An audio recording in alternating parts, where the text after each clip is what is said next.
Sean Spicer has failed to name any key legislative wins for the Trump administration when asked, as Donald Trump approaches the end of his first 100 days in office. George Condon of the National Journal asked Mr. Spicer, setting aside executive orders, if he could name a single piece of legislation that, he was, proudest to get through Congress.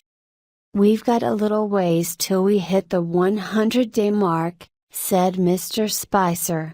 The milestone will be met on 29 April, but Mr. Spicer could not name one legislative accomplishment when asked in his daily briefing.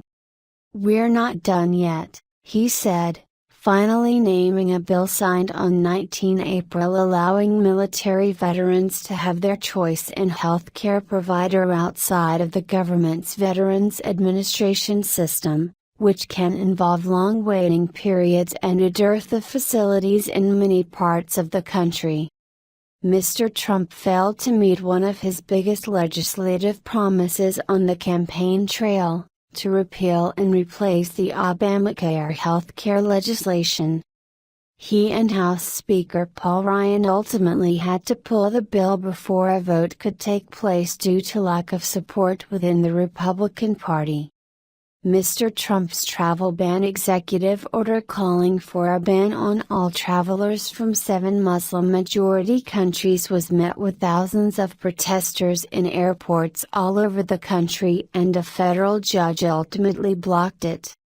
The revised version of it exempted Iraq in order to accommodate translators and interpreters who assisted the U.S. military during the war.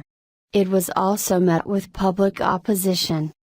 Mr. Trump's next legislative battles will be getting his proposed federal budget, which includes deep cuts to environment and diplomacy programs and a $54 billion increase for defense, approved by Congress, as well as tax reform,